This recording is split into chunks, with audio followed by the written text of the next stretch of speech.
ذکر کرنا ضروری سمجھتا ہوں کہ احمد آباد میں جو مسلمان بچی کا دردناک دل سوز ویڈیو آیا ہے جس نے خودکشی کر لی، میں آپ تمام سے اپیل کر رہا ہوں، چاہے آپ کوئی بھی مذہب کے ہوں، یہ جہیز کی لعنت کو ختم کرو، جہیز کی لعنت کو ختم کرو۔ اگر تم مرد ہو نا تو بیوی پر ظلم کرنا مردانگی نہیں ہے، بیوی کو مارنا مردانگی نہیں ہے، بیوی سے پیسوں کا مطالبہ کرنا مردانگی نہیں ہے۔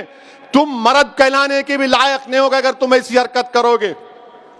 وہ معصوم بچی پر ظلم کیا گیا، وہ تنگ آ گئی جہیز کی لعنت کی، جہیز کا مطالبہ پر، اس آدمی کے مارنے اور پیٹنے پر، اور اس نے اتنا بڑا اقدام کر لیا۔ شرم آنی چاہیے ان گھر والوں کو جنہوں نے ہماری اس بیٹی کو مجبور کیا۔ میں تو اللہ سے دعا کروں گی اللہ تم کو غارت کرے، تم لوگوں کو۔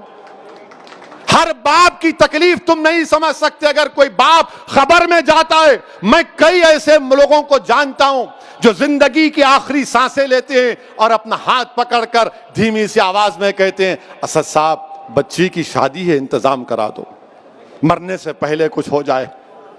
کیا ہو رہا ہے ان لوگوں کو؟ کتنے عورتوں کو تم مارو گے؟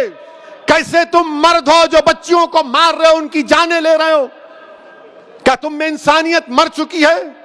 اور ایسے کتنے لوگ ہیں جو اپنی بیویوں پر ظلم کرتے ہیں، تھپڑ مارتے ہیں، جہیز کا مطالبہ کرتے ہیں، حاملہ بیویوں کو ڈھکیلتے ہیں اور باہر نکل کر اپنے آپ کو بڑا فرشتہ کہلاتے ہیں۔ ارے یاد رکھو تم دنیا کو دھوکہ دے سکتے ہو مگر اللہ کو نہیں دیکھ سکتے۔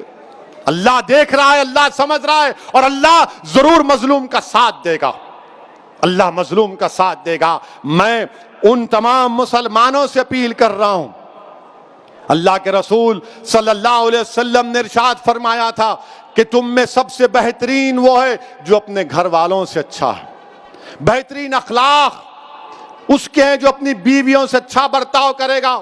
یاد رکھو اگر تم اپنی بیویوں کو مارو گے تو کل یہی مار کا تم کو حساب حشر کے میدان میں دینا پڑے گا۔ جو مسلمان ہیں بتاؤ میرے کو ایک مثال دو کہ ہمارے نبی، ہمارے رسول جن کے نام کے خیرات کا صدقہ ہم کھاتے ہیں، کیا انہوں نے کبھی ہماری امت کی ماؤں کو مارا؟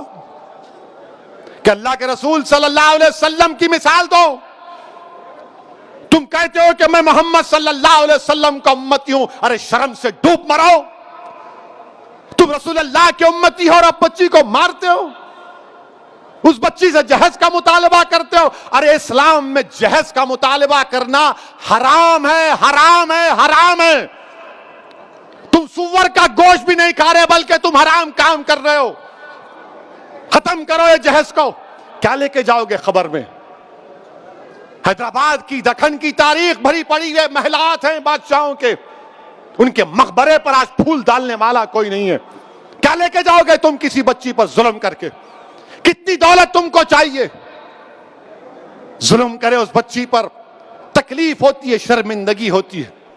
سوچو اس بات کو، ختم کرو ان برائیوں کو اپنے معاشرے سے۔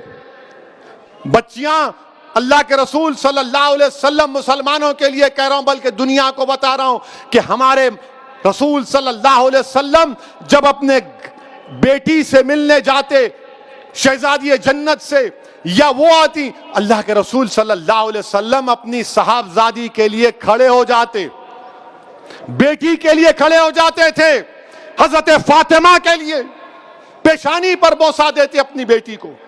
اور تم کیا کر رہے ہو؟ میرے عزیز دوستوں اور بزرگوں، یہ مجلس کے ذمہ داروں کی، مجلس کے ذمہ داروں کا جلسہ ہے۔ ہماری بھی کوشش ہونی چاہیے کہ پہلے اگر ہمارے گھر میں ایسا ہو رہا ہے اس کا خاتمہ کرو، ہمارے محلے میں ہو رہا ہے سمجھاؤ ان لوگوں کو، سمجھاؤ ان لوگوں کو۔ اور میں ہماری بیٹیوں سے کہوں گا کہ ڈرنا نہیں، تم ہرگز اپنی جان نہیں لینا، تم کبھی اپنی جان نہیں لینا، کبھی نہیں لینا تم اپنی جان۔ تم زندہ رہو، ہم تمہارے ساتھ ہیں، تمہاری جان کی قیمت ہے میری بیٹیوں۔ اگر تمہارا باپ تکلیف